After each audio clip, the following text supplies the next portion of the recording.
성경 한 장 보겠습니다. 마태복음 25장 14절에서 30절입니다.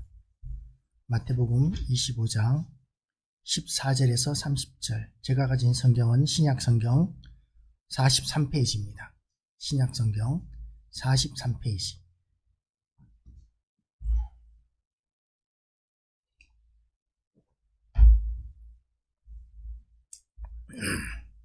마태복음 25장 14절부터 30절까지 말씀을 같이 읽겠습니다. 또 어떤 사람이 타국에 갈 때 그 종들을 불러 자기 소유를 맡김과 같으니 각각 그 재능대로 한 사람에게는 금 5달란트를, 한 사람에게는 2달란트를, 한 사람에게는 1달란트를 주고 떠났더니 5달란트 받은 자는 바로 가서 그것으로 장사하여 또 5달란트를 남기고 2달란트를 받은 자도 그같이 하여 또 2달란트를 남겼으되 1달란트 받은 자는 가서 땅을 파고 그 주인의 돈을 감추어 두었더니 오랜 후에 그 종들의 주인이 돌아와 그들과 결산할세 5달란트 받았던 자는 5달란트를 더 가지고 와서 이르되 주인이여 내가 5달란트를 주셨는데 보소서 내가 또 5달란트를 남겼나이다. 그 주인이 이르되 잘하였도다. 착하고 충성된 종아, 내가 작은 일에 충성하였으며 내가 많은 것을 내게 맡기리니 내 주인의 즐거움에 참여할지어다 하고 2달란트 받았던 자도 와서 이르되 주인이여 내게 2달란트를 주셨는데 보소서 내가 또 2달란트를 남겼나이다. 그 주인이 이르되 잘하였도다. 착하고 충성된 종아, 내가 작은 일에 충성하였으며 내가 많은 것을 내게 맡기리니 내 주인의 즐거움에 참여할지어다 하고 1달란트 받았던 자는 와서 이르되 주인이여 당신은 굳은 사람이라 심지 않은 데서 거두고 해치지 않은 데서 모으는 줄을 내가 알았으므로 두려워하여 나가서 당신의 달란트를 땅에 감추어 두었었나이다. 보소서 당신의 것을 가지셨나이다. 그 주인이 대답하여 이르되 악하고 게으른 종아, 나는 심지 않은 데서 거두고 해치지 않은 데서 모으는 줄을 내가 알았느냐. 그러면 내가 마땅히 내 돈을 취리하는 자들에게나 맡겼다가 내가 돌아와서 내 원금과 이자를 받게 하였을 것이니라 하고 그에게서 그 1달란트를 빼앗아 10달란트 가진 자에게 주라. 무릇 있는 자는 받아 풍성족하게 되고 없는 자는 그 있는 것까지 빼앗기리라. 이 무익한 종을 바깥 어두운 데로 내쫓으라. 거기서 슬피 울며 이를 갈리라 하니라. 아멘. 기도하시겠습니다. 하나님 아버지, 오늘도 말씀 앞에 섰습니다. 이 말씀을 통하여 하나님의 온전하신 뜻을 분별하고 우리가 새로워지는 능력의 말씀, 새로운 피조물로 거듭나는 시간 되게 하여 주시옵소서.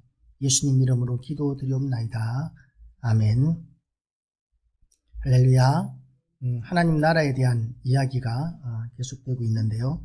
하나님 나라는 예수 그리스도께서 이미 이 땅에 가지고 오셨고 그렇지만 완성되지 않았기 때문에 우리는 하나님 나라가 임한 하나님의 통치의 영역도 볼 수 있고 또한 하나님의 나라라고는 도저히 이해할 수 없는 악한 일들도 세상 가운데서는 많이 볼 수 있기 때문에 하나님의 나라가 이 땅에 왔다는 것에 대해서 실감하지 못하는 사람들도 굉장히 많이 있습니다. 그렇지만 이때가 지금 하나님께서 우리에게 주신 은혜의 때, 기회의 때라는 것을 알아야 하는 이유가 마지막 추수 때가 되면 우리가 다시는 기회가 없을 것이기 때문이라는 것이죠. 하나님께서 우리에게 지금 이 불합리하게 보이는 이 세상을 아직까지 우리에게 두신 것은 우리에게 기회를 주셔서 하나님을 더 잘 믿고 더 잘 섬기고 더 사명을 잘 감당해서 하나님 앞에 섰을 때 착하고 충성된 종이라고 이렇게 결실할 수 있는 그런 공판을 받을 수 있는 기회를 우리에게 허락하신 것이고 만약에 하나님께서 이런 기회를 허락하시지 않는다면 구원받아야 할 수많은 사람들이 구원받을 기회가 없어지는 것이고 우리도 그와 마찬가지로 이렇게 구원을 받지 못했을 것이다 라는 이야기를 계속하고 있습니다. 오늘은 이 하나님 나라에 대해서 어떤 사람이 타국에 갈 때 그 종들을 불러 자기의 소유를 맡김과 같으니 라고 이렇게 이야기하고 있습니다. 이건 이제 이 시대적인 배경을 우리가 이해할 필요가 있는데요. 이 시대에는 이제 로마가 전 세계를 장악하고 있는 시대였고, 유대의 왕이 되기 위해서는 로마의 허락을 받아야 합니다. 그래서 로마의 허락을 받기 위해서 어떤 왕족이, 이제 권세자가 로마로 이렇게 가면서 자기의 모든 것들을, 집안과 모든 것들을 종들에게 맡겨놓고 갑니다. 그런데 이제 이 사람이 로마로 갔다가 오면 왕이 될지, 아니면 로마에서 뭔가 잘못해서 죽임을 당하고 돌아오지 못할지는 아무도 모르는 것이죠. 그게 이제 로마로 왕위를 받으러 가는 사람들의 이 위험 부담입니다. 그렇기 때문에 이제 그 주인의 재산을 맡은 사람들은 두 가지를 생각할 수 있습니다. 주인이 이제 왕이 되어서 더 큰 권세를 가지고 돌아올 것이라고 생각하면 이제 충성을 다하고 맡은 일에 최선을 다하겠죠. 그렇지만 이 주인이 만약에 로마에 갔다가 돌아오지 못하고 죽임을 당하게 된다면, 그러면 자기가 맡은 것들이 자기의 것이 될 수도 있고, 아니면 다른 사람에게 갈 수도 있는, 주인으로부터는 인정을 받지 못하는 결과가 올 수도 있는데, 그렇게 된다면 이제 자기 욕심을 채우는 그런 선택을 할 수도 있겠죠. 그래서 오늘 배경을 보면 어떤 사람이 타국에 갈 때 그 종들을 불러 자기 소유를 맡김과 같다. 근데 어떤 사람은 주인이 돌아올 것이라고 믿고, 어떤 사람은 돌아오지 않을 것이라고 믿는데, 그 돌아올 것이라고 믿는 사람과 돌아올 것이라고 믿지 않는 사람들에게는 엄청난 차이가 나타나게 됩니다. 그런데 오늘 본문은 이제 달란트 비유인데요. 각각 그 재능대로 한 사람에게는 금 5달란트를, 한 사람에게는 2달란트를, 한 사람에게는 1달란트를 주고 떠났더니 라고 이렇게 이야기합니다. 자, 똑같이 이 종들에게 똑같이 5달란트라든지 또는 1달란트라든지 이렇게 똑같은 금액을 나누어 주면 좋을 텐데, 주인이 이렇게 차별을 하고 있어요. 어떤 차별을 두고 있느냐 하면 재능에 따른 차별을 두고 있습니다. 각각 그 재능대로라는 전제가 붙어 있어요. 그 재능대로, 그 지혜대로, 그 능력대로. 그러니까 주인은 그 종들의 능력과 재능을 정확하게 파악하고 있다는 것이죠. 그리고 그 종들에게 가장 적합한 것을 주고 있다는 것을 오늘 본문은 이야기하고 있습니다. 그런데 이렇게 비유가 된 주인이 누구냐 하면 사실은 하나님이시기 때문에, 하나님은 우리에게 주신 모든 것들이 우리에게 정확하게 딱 맞는 것들을 주셨다는 것을 우리는 인정하고 믿어야 합니다. 우리는 생각하기를 주인이 준 것이 우리에게는 불합리하다, 하나님께서 우리의 형편을 이렇게 하신 것은 불합리하다라고 생각할 수 있습니다. 어떻게 불합리하다고 생각하느냐 하면, 왜 저 사람에게는 저렇게 건강한 몸과 잘생긴 얼굴과 또 이렇게 좋은 배경을 주셨으면서 나에게는 이렇게 보잘것없는 이 신세를 주셨는가 라고 이렇게 차별하신다고 원망할 수 있습니다. 우리가 보기에는 그 사람들이 조금도 나아 보이지 않는데, 그런데도 불구하고 대단한 것들을 누리는 그런 사람들을 볼 때 하나님께서는 참 불공평하시다 라고 이렇게 생각할 수 있는데, 하나님께서는 뭐라고 말씀하시느냐 하면 각각 그 재능대로 라고 이렇게 이야기합니다. 우리는 누군가를 이렇게 판단하고 비판하기를 좋아합니다. 제일 많은 비판의 대상이 되는 사람들이 정치인들이죠. 정치인들이 하는 것들을 보면 답답하기 짝이 없는 경우들이 너무 많이 있습니다. 그래서 정말 택도 없는 사람들이 이렇게 정치하는 이런 모습을 보면서 내가 저런 자리에 만약에 올라가면 나는 훨씬 더 잘할 수 있을 것 같다 라고 생각할 수도 있겠지만, 그 정치하는 사람 한 사람들을 보면 정말 대단한 사람들이에요. 대학 교수, 박사학위 가지고 있는 사람들이 있고, 또 사법고시를 패스한 이런 사람들, 하여튼 대단한 성공을 이룬 사람들이 대부분이고요. 이 사람들이 이야기하는 말의 논리라든지 이런 것들은 절대로 지혜 없는 사람들이 하는 말들이 아닙니다. 만약에 우리 같은 사람이 그런 자리에 올라가게 되면 잘할 것 같지만 사실은 그 사람들보다 잘할 수 있으리라는 보장은 전혀 없습니다. 그래서 정당에서 신규 인력, 그러니까 새로운 얼굴, 새로운 피를 수혈한다고 해서 젊은 사람들, 경험 없는 사람들, 보통 사람들 가운데서 누군가를 이렇게 채택해서 이렇게 정치에 참여시키는데, 그런 사람들을 이렇게 보면 그 사람들이 오히려 기존 정치인들보다 더 못하는 일들을 우리가 보게 되는 이유가 뭐냐 하면 실질적으로 이 사람들보다 재능이 떨어지기 때문이라는 거죠. 그 위치에 올라간 사람들에 비해서 사실은 보통 사람들은 그만큼의 재능이나 차질이 부족한 경우가 대부분이라는 것을 우리는 해보면 인정하지 않을 수가 없는 것이죠. 그래서 각각 그 재능대로 하나님께서는 나누어 주셨는데 그 달란트를 나누어 주셨다는 것입니다. 재능과 어떤 사람들은 이 달란트를 재능이라고 이렇게 이야기하기도 합니다. 그렇게 쓰임을 받기도 합니다. 달란트, 이 사람한테는 노래를 잘하는 달란트가 있어. 이 사람한테는 뭔가 부침성이 있는 달란트가 있어. 리더십의 달란트가 있어. 그리고 탤런트, 우리가 옛날에는 텔레비전에 나오는 이런 주인공들을 탤런트라고 이렇게 불렀는데 이런 재능을 또 달란트라고 이야기하기도 합니다. 요즘은 그렇게 이해를 하죠. 그렇지만 그 재능대로라고 이렇게 나누어 준 달란트는 오늘 본문에서 보면 배경이라고 이야기할 수 있을 것 같습니다. 우리에게 주신 재산이나 직접적으로는 달란트가 돈의 단위이기 때문에 돈을 이야기할 수도 있고 그리고 우리의 인맥이나 우리의 또 여러 가지 기회라든지 시간이라든지 건강이라든지 이런 것들이 다 우리에게 하나님께서 주신 달란트라고 이렇게 이야기할 수 있습니다. 5달란트 받은 사람은 많이 받았고 또 1달란트 받은 사람은 작게 받았기 때문에 1달란트 받은 사람은 가진 것이 작아서 뭔가를 해볼 수 있는 그런 능력이 안 됐고 많이 받은 사람은 5달란트 가지고 뭔가를 할 수 있는, 해볼 수 있는 것들이 많기 때문에 이렇게 많이 남겼을 것이다 라고 생각할 수 있겠지만 이 달란트, 1달란트가 은 1달란트는 어느 정도의 가치냐 하면 노동자의 1년 연봉을 이야기합니다. 근로자의 1년 연봉을 의미하는 거죠. 그 시대에는 1년 연봉이면 적지 않은 돈이지 않습니까? 우리 같은 경우에는 여자라 그래도 한 3천만 원 정도는 되죠. 그죠, 집사님?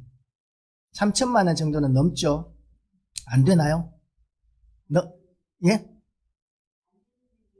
안 되는 때도 있겠지만 거의 뭐 3천, 요즘은 그 정도는 최저인 것 같아요. 그리고 이제 좀 많은 사람들은 억이 넘어가는 사람들도 있죠. 근로자들 가운데서.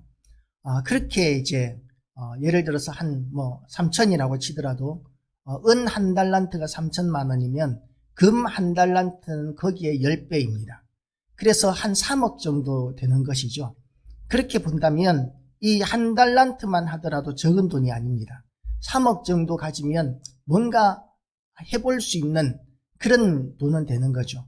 우리가 개인 사업자들이 사업을 시작하면서 3억을 가지고 시작하는 사람은 그렇게 많지 않습니다. 거의 뭐 은행 돈을 빌린다든지 이런 식으로 시작하기는 하지만 자기 돈 3억을 가지고 이렇게 사업을 시작하는 사람은 그렇게 많지가 않죠.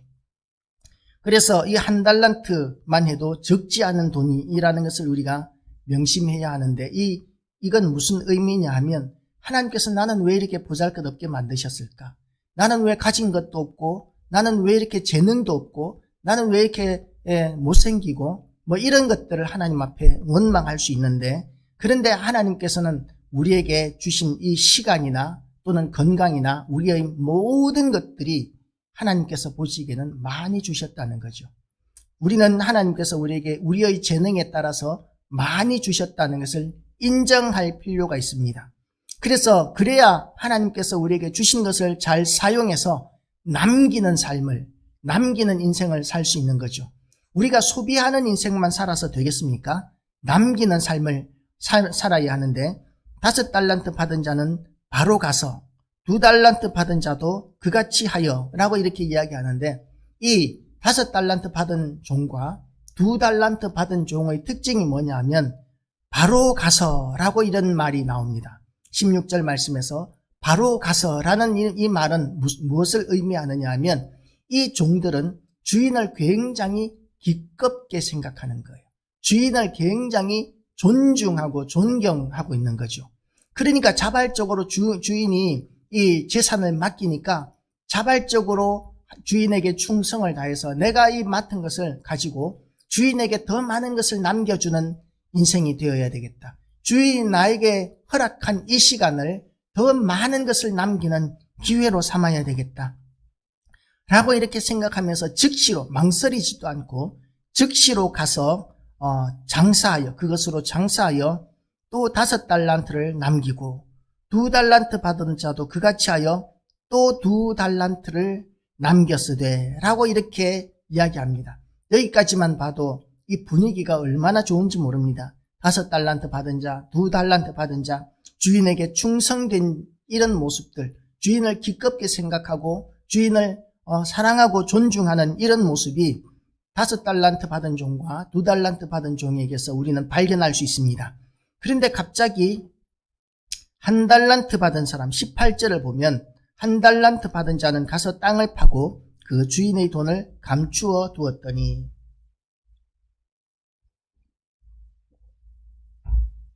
우리가 요즘도 가끔씩 그런 뉴스를 들어요. 마늘밭을 팠더니 거기에 돈 무더기가 나오더라. 그런 뉴스 보신 적이 있죠? 예, 땅에다 돈을 묻어두는 경우들이 지금도 가끔씩은 있는데요. 이 성경이 기록되던 시기에는 이런 경우가 굉장히 많았습니다. 왜냐하면 전쟁이 잘 터졌기 때문에 전쟁이 나게 되면 자기의 소유를 다 빼앗길 수 있고 누구에게 맡겨놓는다고 할지라도 전쟁이 터지고 나면 그러면 그걸 회수할 수 있다는 보장이 없습니다. 그래서 가장 안전한 보관 장소는 아무도 모르게 땅속에 묻어두는 것이죠. 그래서 이 시대에는 자기의 재산을 땅속에 묻어두는 경우들이 굉장히 많았습니다. 그래서 이렇게 땅속에 1달란트 받은 자는 땅속에 묻어두고 있는데요. 그리고 그 주인의 돈을 감추어 주었더니 이 1달란트 받은 자의 신앙을 우리가 생각해 볼 필요가 있는데요. 1달란트 받은 이 종은 자기가 받은 이 1달란트가 주인의 것이라는 것을 명확하게 인식하고 있습니다. 우리가 이 땅을 살아가면서 우리 신앙생활에 가장 실수하기 쉬운 관점이 뭐냐 하면 우리가 가진 것을 우리 것이라고 착각하는 그런 실수가 우리는 잘 범할 수 있습니다. 그렇지만 우리는 우리에게 있는 모든 것들이 하나님께서 우리에게 주신 것이라는 것을 인정해야 합니다. 왜냐하면 실제로 하나님께서 주신 것이기 때문에 그렇습니다. 하나님이 만물을 창조하시고 우리에게 있는 모든 것들을 잠깐 허락하신 것이지 우리가 이것을 영원토록 누릴 수 있는 것이 아니기 때문이에요. 우리는 이 땅을 살아가면서 잠깐 동안 소유하고 있다가 관리하고 있다가 우리가 죽을 때는 다 놓고 갈 수밖에 없기 때문에 우리는 이 세상의 모든 것들이 하나님께서 우리에게 잠깐 맡겨두신 것이고 우리는 하나님의 일꾼이고 청지기일 뿐이다 라는 것을 인정하는 것이 정말 중요한데 1달란트 받은 자는 그 주인의 돈이 자기에게 준 이 1달란트가 주인의 것이라는 것을 명확하게 인식하고 있었습니다. 그런데 문제는 뭐냐 하면 그 주인의 돈을 감추어 두었다라는 거죠. 감추어 두었다. 우리는 겸손을 강조하는 동양 문화권에 살고 있죠. 서양 문화권과 동양 문화권의 차이를 보면 우리는 겸손하고 자기의 것을 내세우고 자랑하는 것을 금기시하는 문화 가운데 살아가고 있습니다. 유튜브에서 이렇게 미국의 어떤 유명한 명문대학교에서 학생들하고 이렇게 강의하는 모습들을 보는데요. 교수가 이렇게 동양인 학생, 한국 학생과 서양인 학생들을 불러놓고 자기에 대해서 소개하라고 그러면 정반대의 이런 소개를 합니다. 이 서양 쪽 미국 학생들의 이 자기를 소개할 때는 자기를 굉장히 적극적으로 소개를 합니다. 나는 이거 잘하고 이거 잘하고 나는 기회만 주어진다면 지금보다도 훨씬 더 잘할 수 있는 것들이 많이 있다고 이렇게 자기를 소개합니다. 그런데 한국 학생들을 이렇게 자기 소개를 시켜보면 자기는 공부도 못하고 자기는 할 수 있는 것들이 별로 없고 내세울 것도 별로 없다는 식으로 자기 소개를 합니다. 그냥 기계적으로 이렇게 이력서에 나올 만한 자기는 한국에 왔고 한국에 부모님이 있고 한국에서 무슨 학교를 나왔고 그래서 이렇게 학교를 다니고 있지만 공부는 어렵고 지금 잘 하지 못하고 있다 라고 이런 식으로 자기소개를 하는 경우들을 보게 되는데요. 실제로 그 성적을 보면 탑을 찍는 아이들은 거의 한국 아이들이고 미국 아이들은 한국 아이들의 발끝도 못 따라오는 성적들이에요. 그런데도 불구하고 주인은 이 소개하는 것들이 이제 보면 자기를 낮추고 겸손을 철저하게 이렇게 소개합니다. 이게 한국의 특징이라는 것이죠. 그런데 그런 의미에서 보면 한 달란트 받은 종은 너무 합당합니다. 겸손하게 자기의 한 달란트가 적은 것이 아님에도 불구하고 감출 줄 알고 하는 그런 겸손한 모습이라고 볼 수도 있는데 주인은 그런 것을 원하지 않습니다. 주인은 이 한 달란트 받은 이 종이 그것을 가지고 잘 관리를 해서 주인의 것을 남기는 이런 태도를 가지는 종을 충성스러운 종이라고 이렇게 여기고 있는 것이죠. 그래서 이제 결산할 때가 옵니다. 19절 말씀에 보면 오랜 후에 그 종들의 주인이 돌아와 그들과 결산할 때가 있다는 것입니다. 주인이 돌아올 것이라고 믿건 믿지 않건 간에 결론적으로 주인은 돌아옵니다. 그래서 우리가 어떻게 믿느냐에 따라서 주인이 좌우되는 것이 아니라 우리가 어떻게 믿는가와 상관없이 주인은 돌아오게 되어 있습니다. 그리고 주인이 돌아오면 분명히 결산을 하게 될 것인데 그 결산으로 말미암아 우리는 이 대가를 지불하게 될 것이라는 것이죠. 5달란트 받았던 자는 5달란트를 더 가지고 와서 이르되 주인이여 내게 5달란트를 주셨는데 보소서 내가 또 5달란트를 남겼나이다 라고 이렇게 이야기합니다. 그랬더니 그 주인이 이르되 잘하였도다 착하고 충성된 종아 내가 작은 일에 충성하였음에 내가 많은 것을 내게 맡기리니 내 주인의 즐거움에 참여할지어다 하고 이렇게 칭찬합니다. 자, 이 주인이 이 5달란트, 2달란트 받은 종에게 한 칭찬이 어떤 칭찬이냐면 첫째는 잘하였도다. 이 재산을 이 5달란트, 2달란트를 가지고 잘 보존하고 잘 간직하는 것이 아니라 위험을 무릅쓰고 들고 나가서 장사해서 실패할 수도 있겠지만 들고 나가서 이것으로 적극적으로 남기는 일에 뛰어들어서 이 주인의 일에 충성스럽게 한 그 자체가 위험을 무릅쓴 일 자체가 잘한 일이다 라고 이렇게 주인이 종에게 이야기하고 있는 것이죠. 그게 첫 번째고요. 두 번째로는 그것이 착한 일이다 라는 것입니다. 주인이 준 재산을 잘 보존하기만 하는 것이 아니라 그것을 가지고 남기려고 몸부림친 이 모든 일들이 착한 일이다 라는 것이죠. 우리가 악한 일로 돈을 벌기는 쉽지만 착한 일로 돈을 벌기는 어렵습니다. 착한 일로 성공하기는 정말 어려운 것이 현실입니다. 그런데 우리는 착한 일로 우리는 이 땅에서 하나님 앞에 충성을 해야 되는 것이죠. 예수님께서도 제자들에게 너희 착한 행실로 하늘에 계신 너희 아버지께 영광을 돌리게 하라. 착한 일로 우리는 세상을 감당하여 이기는 싸움을 싸우는 사람들이기 때문에 정말 어려운 싸움을 싸워야 합니다. 그런데 하나님께서 우리에게 주신 세상을 감당하며 살아갈 수 있는 방법은 착한 일이라는 것이죠. 그리고 그것이 충성된 일이다 라고 우리 주님께서는 말씀하십니다. 착하고 충성된 종아. 그렇게 이제 두 번째 칭찬을 하고 있는 것이죠. 그리고 세 번째로는 네가 작은 일에 충성하였음에 라고 이렇게 이야기하고 있습니다. 작은 일에 충성한 것이 아니죠. 5달란트, 2달란트가 적은 돈이 아니라고 그러지 않았습니까? 그리고 그 주인이 준 그 많은 돈을 위험 부담을 무릅쓰고 혹시 잃어버리면 주인으로부터 어떤 책망이라도 듣지 않을까 두려워할 수도 있는데 주인의 마음을 이 종들은 어떻게 파악하고 있느냐 하면 주인은 정말 좋은 분이시기 때문에 내가 주인을 위해서 몸부림치고 잘하려고 하다가 혹시 실패하더라도 주인은 그것 때문에 문제 삼지는 않을 것이라는 그런 믿음이 이 종들에게는 있었기 때문에 이 모험적인 사업을 벌려나갈 수 있었던 것이죠. 이 모험적인 삶, 착한 삶, 말씀 붙들고 살아가는 삶은 모험입니다. 우리가 이 세상에서 이 말씀 붙들고 살아가는 것은 비논리적이고 비합리적이에요. 손해보는 일이에요. 손해보는 삶을 살면서 우리가 뭘 남길 수 있을 것이라고 생각하는 그것은 논리적인 사고방식이 아닙니다. 그런데도 불구하고 우리가 주인에게 충성하는 마음으로, 착하고 충성된 마음으로 충성된 삶을 살아갈 때 그 결과는 주인이 책임져 주시는 것이죠. 그래서 우리가 많이 남길 수 있으면 좋겠지만 남기지 못할지라도 주인은 우리를 인정해 주는 것이고, 우리가 현실 세계에서는 그렇게 성공하지 못할지라도 5달란트를 받았다가 그 5달란트를 다 잃어버리는 수도 있습니다.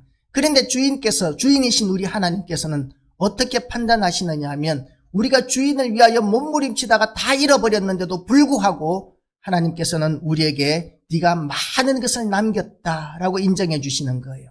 우리가 손에 잡히는, 눈에 보이는 이런 많은 것들로 남기고 싶은 것이 인지상정이기는 하지만 하나님께서 보시는 기준은 그렇지 않다는 것이죠. 우리가 하나님 앞에 충성한 그 자체가 많은 것을 남기는 일이다 라는 것을 믿으시기 바랍니다.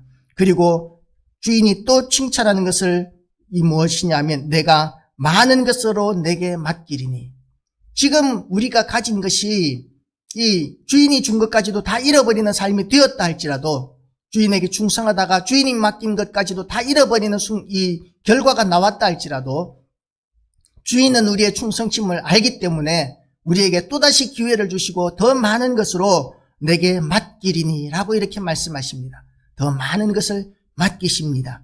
그리고 마지막으로 내 주인의 즐거움에 참여할지어다. 주인의 즐거움에 참여한다는 말은 뭐냐면 주인의 식탁에 참여한다라는 것을 의미합니다. 주인의 식탁에는 어떤 사람이 참여합니까? 친구가 참여하는 것이죠. 종은 절대로 주인의 식탁에 참여할 수가 없습니다. 식탁에는 가족이나 친구가 이렇게 앉는 것이지, 종이 주인의 식탁에 이렇게 참여하는 것은 있을 수 없는 일이고 불가능한 일입니다. 하루 종일 종이 밖에서 땀 흘리며 일을 하다가 돌아와도 그 주인이 식사할 때는 종은 수건을 두르고 주인의 식사 시중을 하고 난 뒤에, 주인이 식사를 다 마치고 나면 이제 비로소 먹는 것이 종이라는 것이죠. 그렇게 했기 때문에 야, 네가 참 수고가 많다라고 칭찬을 듣지 못하는 것이 종입니다. 종은 당연히 해야 되는 일이라는 것이죠. 밖에서 하루 종일 땀 흘리면서 일하고 돌아왔다 할지라도 식사할 때는 주인의 종노릇을 하고 주인의 시중을 드는 것이 종이지, 결코 주인과 함께 식사할 수 있는 것이 아닙니다, 종은. 그런데 오늘 이 주인은 종들에게 그렇게 이야기하고 있는 것이죠. 내 주인의 즐거움에 참여할지어다. 우리가 하나님 앞에 이렇게 우리에게 주신 모든 달란트들을 잘 사용하고 충성하면, 그러면 주인의 즐거움, 하나님의 아들이라고, 하나님의 자녀라고 우리 주님께서는 그렇게 불러주십니다. 하나님의 사람, 우리는 그렇게 영광스러운 이름을 받게 되어 있는 것이죠. 이렇게 5달란트 받은 사람과 2달란트 받은 사람의 이야기가 나오면서 분위기가 정말 좋았는데, 그런데 24절 가면서 갑자기 분위기가 바뀌게 됩니다. 1달란트 받았던 자는 와서 이르되, 주인이여, 당신은 굳은 사람이라 심지 않은 데서 거두고 해치지 않은 데서 모으는 줄을 내가 알았으므로. 자, 이 앞에 5달란트 받은 종과 2달란트 받았던 종은 주인에게 대해서 굉장히 긍정적인 사고방식을, 생각을 가지고 있습니다. 그런데 1달란트 받았던 종에 대해서는 어떤 학자들은 이 1달란트, 다른 사람들에게 비해서 너무 작은 것을 받았기 때문에 이 불만이 생겨서 그것을 땅에 묻어 두었을 것이라고 이렇게 해석하기도 하는데요. 그런데 오늘 본문에 보면 왜 나만 차별합니까? 라는 것을 가지고 주인에게 항변하는 것이 아니라 주인에게 대해서 이렇게 이야기하는 것이죠. 당신은 굳은 사람이라, 완고하고 완악한 사람이라는 것이죠. 당신은 악한 사람이라는 것이죠. 그래서 심지 않은 데서 거두고 심지도 않았으면서 수확하려고 한다고, 공짜를 좋아하는 사람이라고, 날로 먹으려고 하는 사람이라고, 이런 생각을 지금 1달란트 받은 사람은 하고 있는 거죠. 해치지 않은 데서 모으는 줄을 내가 알았으므로. 해친다는 말은 뭐냐 하면, 우리가 곡식을 이렇게 타작하고 나면 그러면 케이지를 해야 알곡을 거두어 드릴 수 있습니다. 그런데 주인은 어떤 사람이냐면 케이지를 해서 쭉정이들을 이렇게 날려보내고 알곡을 모으려고 하는 사람이 아니라 완전히 우물가에서 숭늉을 찾는 것과 같이 아무것도 하지 않고 날로 먹으려고 하는 그런 사람, 공짜를 좋아하는 사람, 절대로 손해보는 것을 용납하지 않는 사람, 이런 사람이라고 지금 주인에게 대해서 이야기하고 있는 것이죠. 그리고 25절을 보면 두려워하여, 주인을 두려워하기만 합니다. 주인은 종들에게 대해서 너무 신뢰가 많고 종들을 사랑하기 때문에 그 큰 재산들을 맡겼는데, 그런데 이 종은 두려워하여 나가서 당신의 달란트를 땅에 감추어 두었었나이다 라고 이렇게 이야기하고 있는 것이죠. 주인은 두려움의 대상이기도 하지만 우리를 얼마나 사랑하시는 주인이신지, 하나님께서 우리를 얼마나 신뢰하시고 우리에게 대해서 얼마나 많은 기대를 가지고 계시는지를 우리는 인식해야 합니다. 하나님께서는 우리의 수준을 아시고 우리의 재능을 아시는데, 그런데 그 한도 내에서 하나님께서 우리에게 기대하시는 것은 충성이라는 것이죠. 어떤 사람은 5달란트를 받은 사람들이 있습니다. 위대한 사람들이 있어요. 같은 교회 안에서도 큰 교회를 가보면 이 다양한 사람들이 있는데, 어떤 사람은 뭐 장관도 있고 국회의원도 있고 사장도 있고 이런 사람들도 있습니다. 그리고 직분도 보면 어떤 사람은 장로고 어떤 사람은 목사님이고 어떤 사람은 집사님이고 이렇게 직분도 여러 가지로 나눌 수 있는데요. 그런데 그런 나보다도 많은 달란트를 가진 사람들에 비해서 나는 보잘것없는 것을 가졌기 때문에 나는 이것밖에 못해 라고 이렇게 생각하는 것은 주인이 기뻐하시는 생각이 아니라는 것이죠. 주인은 우리를 지극히 사랑하시고 또한 우리에게 대한 기대를 가지고 계시는데, 우리의 재능에 따른 기대를 가지고 계십니다. 그래서 조금밖에 못 가진 사람이기 때문에 조금밖에 남길 수 없는 것을 주인이 아는데, 주인이 보는 가장 핵심적인 관점은 무엇이냐 하면 얼마나 충성되냐 하는 것이죠. 우리가 주인 앞에 충성된 마음을 가져야 하는데, 그런데 충성되지 못했을 때에는 우리가 많은 것을 가졌든 작은 것을 가졌든 간에 주인으로부터, 하나님으로부터 칭찬을 받기는 어렵습니다. 우리는 이런 불만을 가질 수 있습니다. 하나님께서 나에게 왜 저런 악한 사람을 붙여주셔서 이렇게 인생을 힘들게 하시나? 하나님께서 나에게 왜 이렇게 가난하고 왜 이렇게 어렵게 하셔서 나를 힘들게 하시나? 나에게 조금만 숨통을 틔울 수 있는 여건만 허락해 주시면 내가 지금과는 완전히 달라질 텐데 하는 그런 생각을 가질 수 있지만, 우리에게 주신 모든, 우리의 이 악한 사람이든지 우리의 이 열악한 환경이라든지 이런 것들도 하나님께서 우리에게 주신, 우리의 재능에 따라 주신 달란트인 줄 알고 우리의 이 상황 가운데서 좋은 것들을 남길 때 주인은 우리에게 칭찬하시는 것이죠. 하나님께서 우리에게 주신 가장 힘든 달란트가 어떤 달란트가 있습니까? 우리의 가족에게 대해서 우리는 하나님께서 우리에게 주신 달란트라는 것을 우리는 인정할 줄 알아야 합니다. 우리의 직장에 대해서, 우리의 직업에 대해서 우리는 불평할 수 있습니다. 왜 이런 자리에서 왜 이런 어려운 일을 하게 하시는가 라고 이렇게 생각할 수 있는데요. 그런 경우에도 이것이 하나님께서 나에게 주신 달란트이기 때문에 이것이 나에게 가장 합당한 일이다 라고 이렇게 생각할 수 있습니다. 그런데 그 달란트들을 충성스럽게 잘 감당할 때 주인은 우리를 칭찬하시는 것이죠. 단지 장사를 잘하고 단지 돈을 잘 벌고 단지 사람들에게 인정을 받고 이런 것으로 주인이 기뻐하는 것이 아니라, 이 일을 통해서 하나님의 영광을 드러내는 삶을 살 때 주인은 우리를 충성된 사람이라고 인정해 주시는 것이죠. 우리가 주인을 위하여 이 땅에서 우리에게 주어진 직업이나 가정에서 자녀, 가족을 섬기는 일이나 남편을 섬기는 일이나 이 모든 일들, 국민으로서의 이 모든 본이 되는 국민이 되는 것이나 이 모든 것들이 하나님의 영광을 드러내기 위한 달란트인 줄 알고 그 일을 잘 감당할 때 세상은 우리를 인정해주고 하나님의 사람이라는 것을 인정해주고, 하나님을 믿는 사람들은 이렇다라는 것을 인정해주고, 그것이 하나님께 영광이 되고 그것 때문에 더 많은 사람들이 하나님을 인정하고 하나님 앞에 돌아오는 역사들이 있게 되기 때문에 우리가 하나님 앞에 이렇게